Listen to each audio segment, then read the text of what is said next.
Fabricadabra at LPL presents Twisted Headband. Today you're going to need some cotton, lycra, or jersey fabric, a sewing machine, thread and pins, scissors, and a ruler. When working with jersey type fabric or stretchy fabric, you need to find the side that stretches the most. So that's what I'm doing here. So I'm going to lay it flat, and as you can see, I'm pulling it, and to me it seems to stretch more lengthwise. So that's the way I'm going to cut out my piece. And my fabric's going to be 8 inches by 20 inches. The 20 inches is going to go on the lengthwise so that it has the most stretch. And what I'm doing here is just taking a ruler. This ruler is 12 inches long, so I'm going to mark around it using a water-soluble pen. And yeah, here I go. So I'm marking around it, and I'm going to mark where the 12 inches is because I'm going to have to add another 8 inches to that to get the correct length of 20 inches. Okay, so that's what I've done here. I'm adding the extra 8 inches. And then you're going to do the same for the 8 inches up. So the width of the fabric piece that we're going to use to make the twisted headband. So next we're going to take our fabric piece that's 8 inches by 20 inches. We're going to fold it in half lengthwise, so along that 20 inches, and match up the edges and the corners. And then you want to pin it in place before you sew it. So you don't need a lot of pins, but you need enough to keep everything together so that it doesn't move around when you're sewing it. We're also going to be sewing this with a zigzag stitch, which I'll show you on my machine in a minute. Here is my sewing machine that I'm using, and I'm going to show you how I change the settings so that I have the correct zigzag stitch that I want. I'm using one that's called a tricot stitch, and it's number 9 on my computer.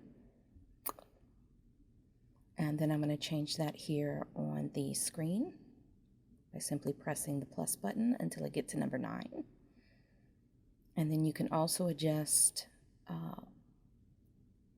height of the stitches and the width of the stitches.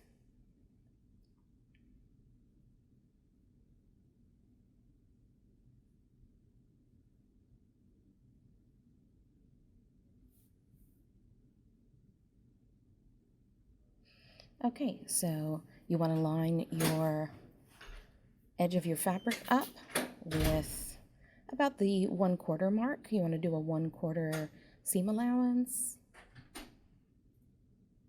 And so it's a zigzag stitch, so you don't have to do the back stitch with it.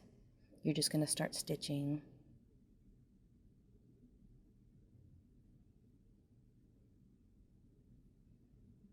And you're going to move forward just as I'm doing here.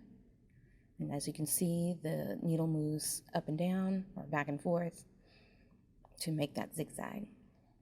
And this is the kind of stitch you want to use on stretch fabrics, stretch knit fabrics like jersey or cotton lycra, so that it doesn't bunch up. You don't want to use a straight seam, as that would not look right and would bunch everything up on the fabric.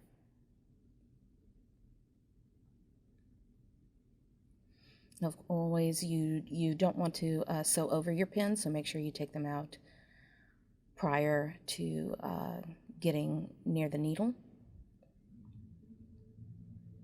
And then proceed forward until you get to the end. And now here is the edge with the zigzag stitch in. What I'm going to do now, normally I would press the seam open with an iron, but instead I'm just going to cut it really close to the seam. I could cut it closer than I am, but I don't really need to for this particular project. So you just want to cut it all the way along the length. And you don't want to cut through any of the seams or stitches that you've made. So again, I could cut it closer, but I don't really need to. If you were making clothing, you might want to go ahead and do that, but for this project, it's just not necessary. And here's the finished project, which I'm now going to turn inside out. I fast forwarded it so you don't have to watch me struggle with it. Okay, and after you've pulled it all the way out, what you want to do is line up where the seam is. You want to make it the edge, the fold. Okay, so now that everything's laying pretty flat, we want to fold that in half on the shorter side, or the two short sides together. And then what we're going to do is take one piece of that fabric, and you want to move it down about halfway down the bottom piece of fabric, and then you're going to wrap it around the bottom. So it's going to form a sort of a U shape around the bottom, and you want to make it even. So that's what I'm doing here. Just trying to make it so that it is even. Okay. And here we go. This is what it should look like. Then we're going to fold the other edge over. So it's going to look like two interlocking U's. Okay. And you kind of create a little fabric sandwich. And then I'm going to put a pin in that, and then we're going to stitch right across that edge. We're going to do another zigzag stitch right across the edge. So, and I just needed one pin for this. It's very short, so you just need it to kind of hold things together until you get the stitches in, the beginning of the stitches in. Okay, so here's my stitching. I stitched the shorter edge together. Okay, and then now we can turn it. Basically, we're turning it, kind of pulling it, the twist out. So we're pulling out that piece, and what it's going to do is fold in the stitched edge underneath, so that you have a twist in your headband, but you don't see the raw edge that you've just stitched with the zigzag stitch. And Fabricadabra, here is our finished project. Okay, here's two separate ones. One I did in gray with polka dots and one in red. And thank you for watching, and happy sewing.